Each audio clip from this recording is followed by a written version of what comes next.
నమస్తే అండి. ఓం శ్రీ గణాధిపతయ నమః. ఓం శ్రీ గురుభ్యో నమః. ఓం శ్రీ మాత్రే నమః. ఈరోజు మనము అప్కమింగ్ ట్రాన్సిట్ రవి అండ్ కుజుడు కలిసి వృశ్చిక రాశిలో యుతి జరుగుతుంది.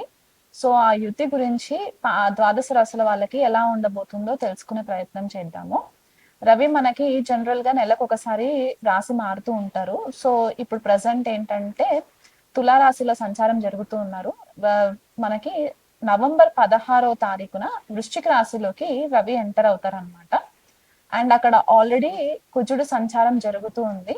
కుజుడు మనకి డిసెంబర్ 7వ తారీఖు వరకు కూడా వృశ్చిక రాశిలో సంచారం జరుగుతుంది. సో మనకి రఫ్ గా ఒక 10-15 డేస్ వరకు కూడా రవి అండ్ కుజుడి యొక్క కలయిక వృశ్చిక రాశిలో ఉంటుంది. తర్వాత ఎప్పుడైతే రవి ధనుసు రాశిలోకి ఎంటర్ అవుతారో డిసెంబర్ లో, అప్పుడు మళ్ళీ ఆ ట్రాన్సిట్ కంటిన్యూయేషన్ అవుతుంది అనమాట. సో జనరల్ గా ఇప్పుడు వృశ్చిక రాశిలో జరుగుతుంది కాబట్టి రవి కుజుడి యొక్క యుతిని సూర్యమంగళ యోగ అని చెప్పేసి అంటూ ఉంటారు. సో ఈ రెండు గ్రహాలు మనకి జనరల్ గా తెలిసింది ఏంటి అంటే అగ్నితత్వం కలిగిన గ్రహాలు అన్నమాట, రవి అండ్ కుజుడు. సో ఇప్పుడు రవి జనరల్ గా మనకి ఏం సిగ్నిఫై చేస్తుంది అంటే మన తండ్రి, లేకపోతే తండ్రి తరఫున వాళ్ళు, తండ్రి స్థాయిలో ఉన్న ఇతర పరిచయం ఉన్న వ్యక్తులు, government, political leaders, corporate culture లో ఉన్న లీడర్స్, మేనేజర్స్, బాసెస్, మన ఈగో, మన ఆత్మ, నైసర్గిక గ్రహం అన్నమాట. రవి ఆత్మకారకుడు అని చెప్పేసి కూడా అంటూ ఉంటాము. అండ్ మనకి ఉదయం లేవగానే కనిపించే ప్రత్యక్ష దైవం కూడా సూర్యనారాయణ మూర్తి కాబట్టి మనము ఈ రవికి వచ్చేసరికి అంటే మన ఆత్మని పర్పస్ ఏంటి, మన జన్మ ఎత్తిన దానికి పర్పస్ ఏంటి అనేది కూడా మనకి రవి గ్రహం త్రూగా తెలుస్తూ ఉంటుంది.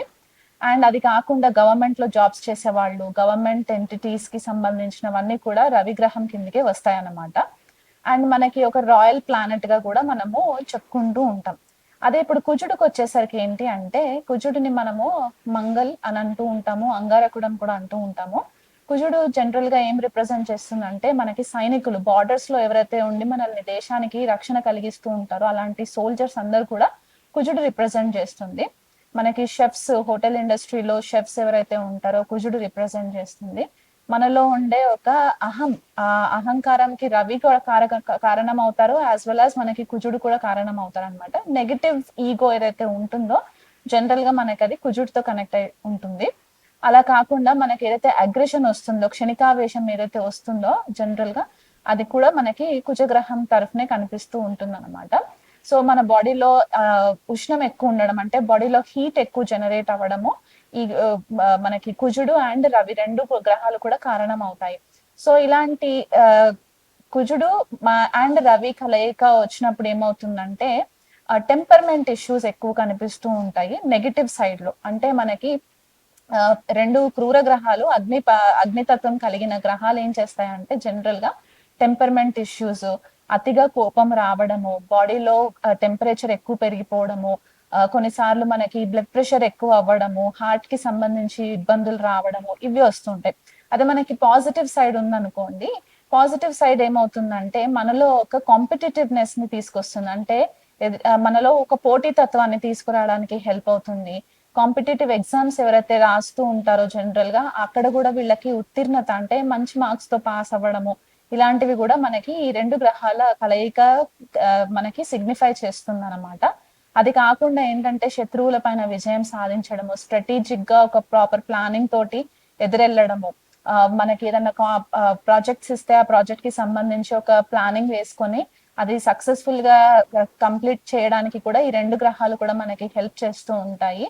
అండ్ ఒక హెల్తీ లివింగ్ లైఫ్ స్టైల్ కి కూడా మనకి ఈ రెండు గ్రహాలు హెల్ప్ చేస్తుంటాయి. మన వైటాలిటీ అంటే బాడీలో ఏదైనా హెల్త్ ఇష్యూస్ రాకుండా ఉండడానికి, ఆ హెల్త్ ఇష్యూస్ నుంచి మనల్ని ప్రొటెక్ట్ చేయడానికి కూడా ఈ రెండు గ్రహాలు పాజిటివ్ వేలో మనకి హెల్ప్ చేస్తూ ఉంటాయి అన్నమాట.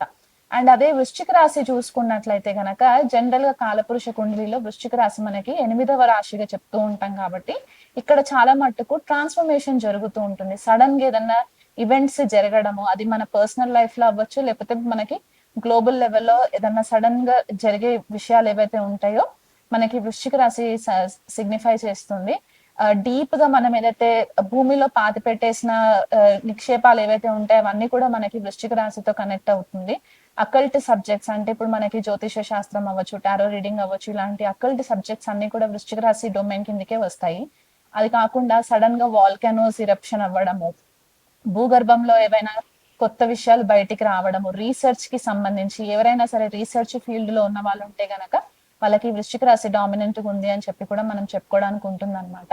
కాకపోతే ఇప్పుడు ఈ రెండు గ్రహాలు వృశ్చిక రాశిలో ట్రాన్సిట్ అవ్వడంతో ఏమవుతుందంటే, రెండు అగ్ని తత్వం గల గ్రహాలు ఒక జలతత్వ రాశిలోకి వెళ్ళినప్పుడు అక్కడ ఒక రకమైన ట్రాన్సిషన్ జరిగి విస్ఫోటకాలు జరగడానికి కూడా ఛాన్సెస్ ఎక్కువ కనిపిస్తూ ఉంటాయి.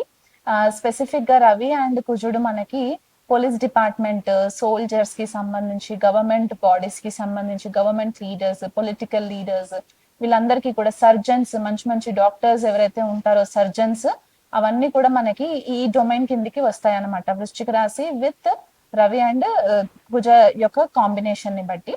సో ఇప్పుడు మనకి ఈ పర్టికులర్ ట్రాన్సిట్ ఏదైతే మాట్లాడుతున్నామో అది ద్వాదశ రాశుల వాళ్ళకి ఎలా ఉండబోతుంది అనేది మనము విశ్లేషణ చేసుకున్నాం. ఎందుకంటే మేషరాశి నుంచి మీనరాశి వరకు ఈ రవి అండ్ కుజుడి యొక్క లార్డ్షిప్స్ మనకి మారుతూ ఉంటాయి కాబట్టి ఒక్కొక్క రాశికి ఒక్కొక్క రిజల్ట్ ఇవ్వడానికి పాసిబిలిటీస్ ఉంటాయి కాబట్టి అది మనం తెలుసుకునే ప్రయత్నం చేద్దాం. మీనరాశి వాళ్ళకి లేదా మీన లగ్నం వాళ్ళకి ద్వితీయాధిపతి, షష్టాధిపతి అండ్ భాగ్యాధిపతి భాగ్యస్థానంలో సంచారం జరగడము, అంటే ఇక్కడ భాగ్యస్థానం ఎక్కువ యాక్టివేషన్ లోకి రావడం అనేది కనిపిస్తుంది. కాబట్టి ఇక్కడ వీళ్ళకి ఏంటంటే దూరదేశ ప్రయాణాలు చేయడము లేదా దూర ప్రాంత ప్రయాణాలు చేయాలి అనే ఒక ఆలోచన రావడము, ఇక్కడ ద్వితీయాధిపతి ఇన్వాల్వ్మెంట్ కూడా ఉంది. అంటే ద్వితీయాధిపతి భాగ్యాధిపతి కుజుడే అవుతారు ఇక్కడ.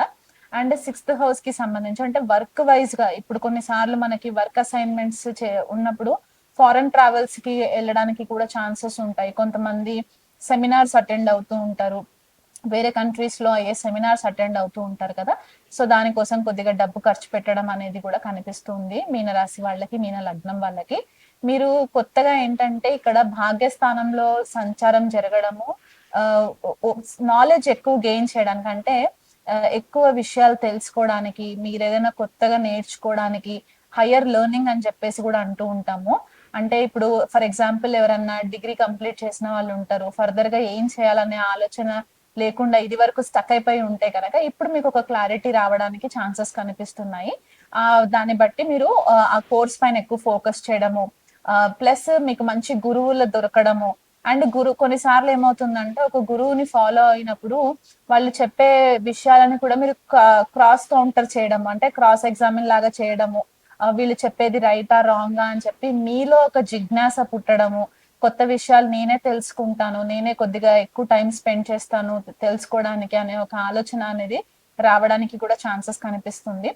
ఇక్కడ సిక్స్త్ లార్డ్ కూడా రవి అవుతారు కాబట్టి ఈ sixth house lord ninth house లో ట్రాన్సిట్ అయినప్పుడు ఏంటంటే కొద్దిపాటిగా భాగ్యానికి సంబంధించి లేకపోతే తండ్రి యొక్క ఆరోగ్యం పట్ల కొద్దిగా శ్రద్ధ వహించే పరిస్థితి కనిపిస్తుంది. తండ్రి ఆరోగ్యం కొంచెము నలతగా ఉండే ఛాన్సెస్ కనిపిస్తున్నాయి కాబట్టి రిస్క్ తీసుకోకండి.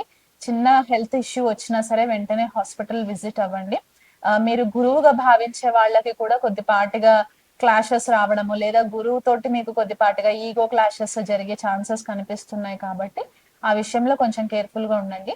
బట్ ఓవరాల్ గా చూసుకున్నట్లయితే గనక మీరు ఏవైనా కొత్త విషయాలు తెలుసుకోవాలి, లేకపోతే నాకు భాగ్యం సపోర్ట్ చేయట్లేదు, ఇది వరకు నాకు సపోర్ట్ చేయలేదు అనుకున్న వాళ్ళకి ఇప్పుడు భాగ్యస్థానం సపోర్ట్ అనేది పుష్కలంగా కనిపిస్తుంది. కాబట్టి ఇది వరకు ఆగిపోయిన శుభకార్యాలు ఏవైనా ఉంటే గనక అవి కూడా మీకు ఫేవరబుల్ గా జరగడానికి ఛాన్సెస్ కనిపిస్తున్నాయి. కాబట్టి ఇంకా బెటర్ రిజల్ట్స్ రావడానికి మీరు హనుమాన్ చాలీసా పారాయణం చేసుకోవడము, సుబ్రహ్మణ్యేశ్వర స్వామి అష్టోత్తరం చదువుకోవడము, లేకపోతే దగ్గరలో ఉన్న సుబ్రహ్మణ్యేశ్వర స్వామి ఆలయం విజిట్ చేయడము, సర్పదేవత ఆలయాలు విజిట్ చేయడము, సర్పసూక్త పారాయణం చేయించుకోవడము, లేకపోతే దగ్గరలో ఉన్న పాము పుట్టల్లో పాలు పోయడము, ఇలాంటివి కనుక మీరు చేసుకున్నట్లయితే కూడా మీకు అన్ని విధాలుగా ఫేవరబుల్ రిజల్ట్స్ వస్తాయి. ఆదిత్య హృదయ పారాయణం కూడా చేసుకోండి.